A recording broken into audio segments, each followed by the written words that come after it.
Yesterday marked the 20th anniversary of the Department of Veterans Affairs becoming a cabinet-level agency. Woohoo! And today, President Obama spoke to VA employees. The president intends to increase the VA's funding by $25 billion over the next 5 years. That puts the administration's money where its mouth is on the issue.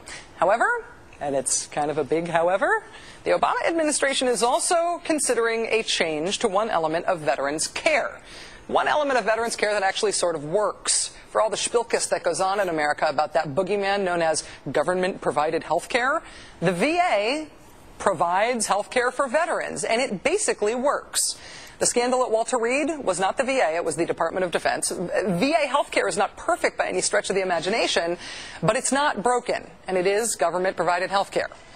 Despite that, the Obama administration and VA Secretary Shinseki are now reportedly considering what is known as third-party insurance, which would allow the VA healthcare system to bill a veteran's private insurance for care and treatment for things that happen to them in the line of duty. Does that mean that they are thinking about privatizing the VA? Are you kidding? Our next guest, Paul Rieckhoff, is the Executive Director of Iraq and Afghanistan Veterans of America. He met with the President earlier today at the White House. Paul, nice to see you. Thanks for being here. My pleasure, Rachel. You sent a letter to the President about this third-party insurance thing that said this.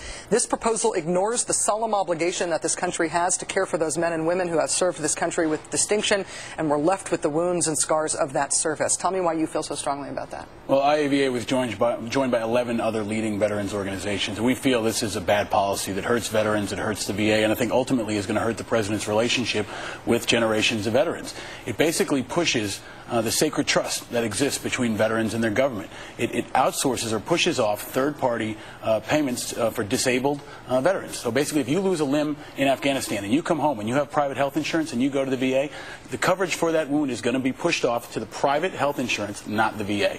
It's really a controversial proposal. It's been opposed by every leading veterans organization in the country, by Congress, a lot of folks in Congress, and by AFG, the VA union. So he's really up against a huge opposition here. We hope he drops it. He listened today, and we hope he'll change his position quickly. When he listened today, you were at the White House today, there meeting with the President in person. Was his response specific enough? Was it direct enough to satisfy you? No. We wanted to see him drop it. We wanted to see him come out today and say, I will drop this proposal. He's considering it. We're going to have meetings later this week. I think he's going to get considerable pressure from every major veterans group.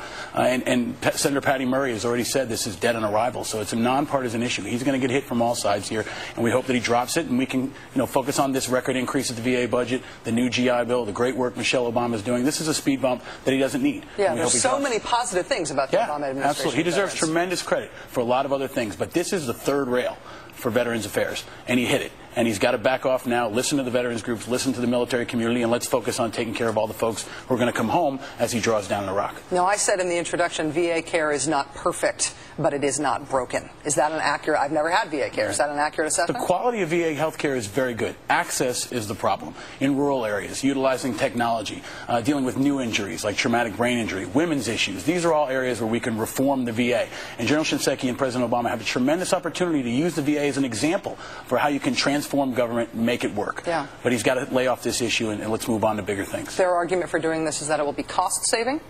That's what we hear. I mean, it's about $500 million. So we're talking about a VA budget over $100 billion. So if we're looking to save money, look at AIG. Don't look at the VA. Yeah. Paul Rieckhoff, Executive Director of Iraq and Afghanistan Veterans of America, meeting with the President, keeping up your advocacy, coming on TV to talk about what he's not doing wrong, what he's not doing right, even though he is doing something right. Yeah. You're doing a very good job at your job today, Paul. Thank you. You are too, Rachel. Well, my job is Nagel was great. Great conversation. I know. Thank you. Excellent. Cheers.